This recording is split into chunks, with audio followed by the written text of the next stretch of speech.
fact that as b-boys back then, when we were younger, we were pimped to do a show. Hey, Sonny, here's $200. That's it. Come and go. You're gone.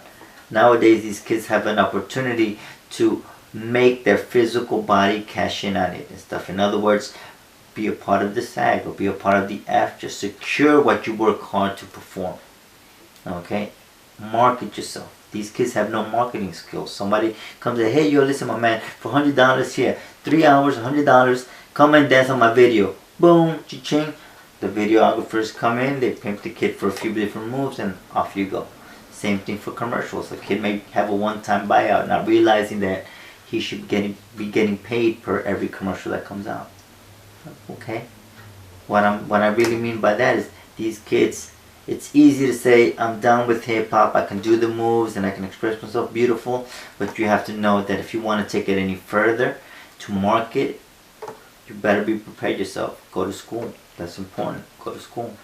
You know, that's what I see now, is that these kids are very knowledgeable in the movement, but they're not as strong enough to present that movement as a marketing for themselves, to preserve the dance, understand the history of the dance, you know, give credit to credit is due, and be creative with the dance.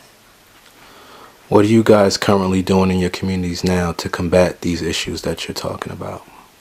Well, we give free classes. I started doing it in the park with some of the other guys before Break Easy was around, and I just felt like I used to go to parties and people would see me dance, and once they play Just Begun or they play something, I'll go on the floor and throw myself. They're like, yo, you still doing that thing, man? That's an 80s thing, man. We're still in the 90s, man. We don't want to do that. I'm like, listen, man.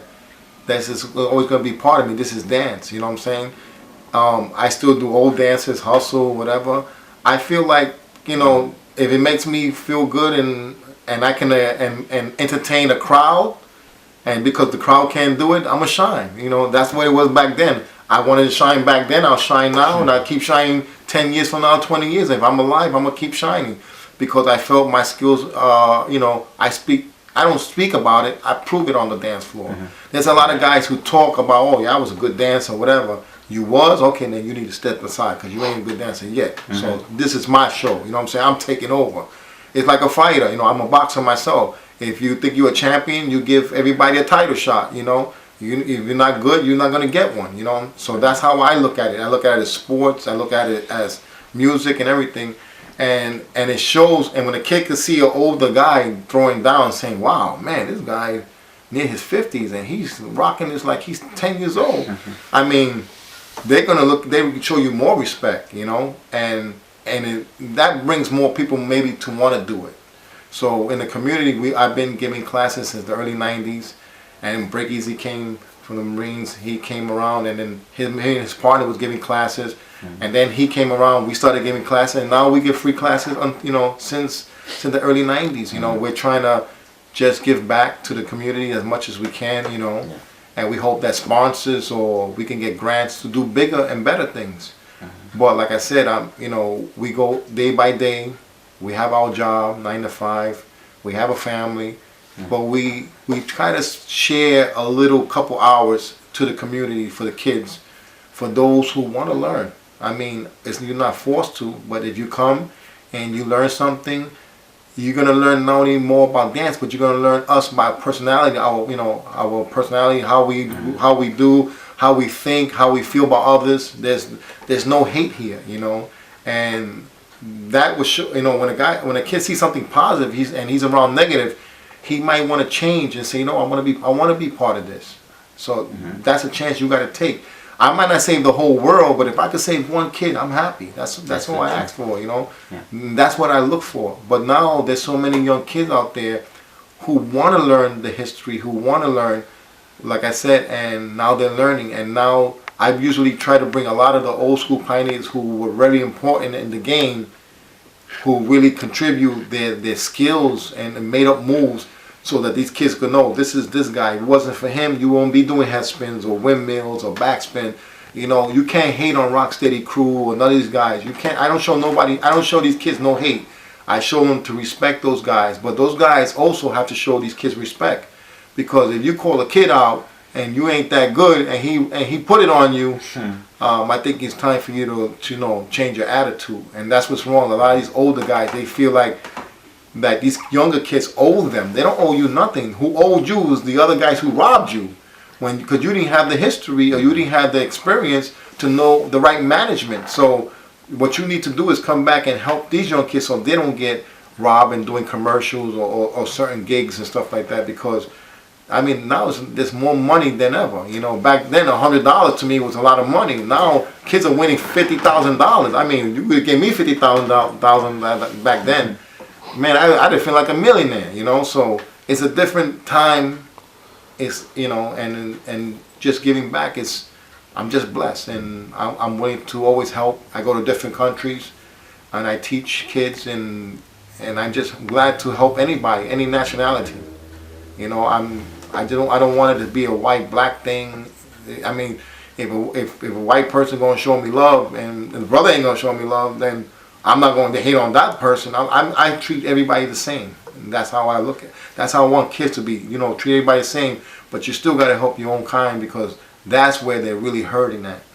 The ghetto's really hurting, and a lot of these old school, even the new school guys, they might want me to do a video. You're gonna pay me $50. I'm not a crackhead, dude. I've been in the business for 39 years. You just came out with a hit record. You want to treat me like I'm a crackhead? I'm not gonna do it. I don't need your video. And it's funny because the same powwow, big-headed rappers that they say they're doing the bling bling. All right, you're doing so much bling bling, yet you're not able to pay someone a standard salary, a basic contracted salary.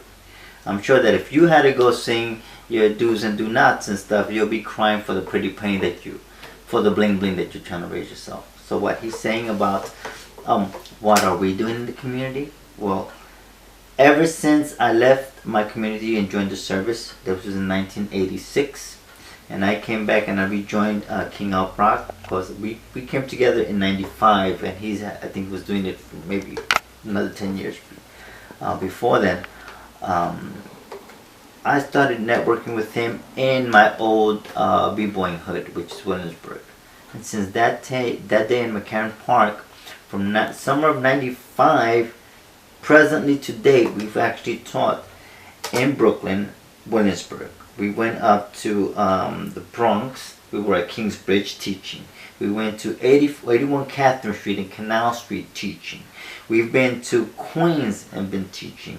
We've been at Montrose Community Center for approximately now 15 years. So people in the community know who we are. Not because of the b-boying, not because of the rocking, because we made our presence known as people, as community servants there. And yes, we are affiliated with Dynasty Rockers. We're breaking this down because our community back then when we were younger supported us because they knew we were the b-boy crew of the community. And this goes back to earlier of what we were saying about what's the good things and the bad things that these b-boys are doing now. Back then, even to this day, if I go back into Williamsburg and I go to Vinny's Pizzeria and I go say what's up to Nunzio be like, hey, what's up, Richard? You still breaking and stuff? That's how we knew each other. My mother knew who every person was in my crew, every name, every member, and she knew their mother. These kids right now don't have that social bonding that we have, and we are still remembered in our community because we made noise in our community. A lot of these kids that form temporary crew and alliances, they may be known out in Jersey and California, but they go back home in the community, they're nothing because they haven't done anything in their community. So what are we doing is we're giving back to our community and each one teach one. We're telling kids that in maybe 10, 15 years, you are going to be in our shoes, hopefully instructing other kids to be b-boys and b-girls. But mind you, that's only a dance. What's behind the dance is the real power that we're teaching them. It's the discipline. Because I'm not the one that's going to be doing it on the floor, you are. So you have to take the initiative to discipline your body to do that movement. It's not me or him, it's you. 2, when you have to perform, it's not me or him, it's again you. So you have to build up a character trait. So this makes people or are soon to be leaders in the community that to take action within them, within their community. Participate in your hood. You want to be fabulous out in the world, then be fabulous right here, right now where you're at in your hood. If you got to start in a ghetto fabulous status, start with that. But keep it proper and keep it real. Don't perpetrate and buy stuff that you know is artificial or over the top. You know, recreate a style now. Don't duplicate it for exactly piece for piece. Yes, you can go back in time and bring the Lees and Levi's and the Kangol look right now because that's not out here now. Be creative in taking what's out here now and develop a new style. Make it the new old school. Create, you know. Create, don't duplicate what was already done. But use the idea, the creative process of bringing forth something new. And that's what we try to teach these kids, you know. We're 44, practically 50. Are these kids ready to hit 30 or 25, still keeping their bodies in top shape as we are? That's the next step. Because some of these kids, as powerful and energetic they do these moves, they still haven't developed the conditioning of how to carry that. You know? I mean, yes, when we were young, we were probably silly doing some crazy stuff. But you know what? Now we're in a position to give back and guide them to make it easier for them. Or to prepare them that as easy that it sounds for us to tell you, it's going to be hard because you have to make it work in the end. So that's what we're doing now. We're creating future teachers, future b-boys, future leaders, and hopefully a community that I can step outside and look at, and I've already planted the seeds, or we've planted our seeds in our own backyard. So now, if I like funk, if I like soul, these kids are going to like funk, rock, and soul.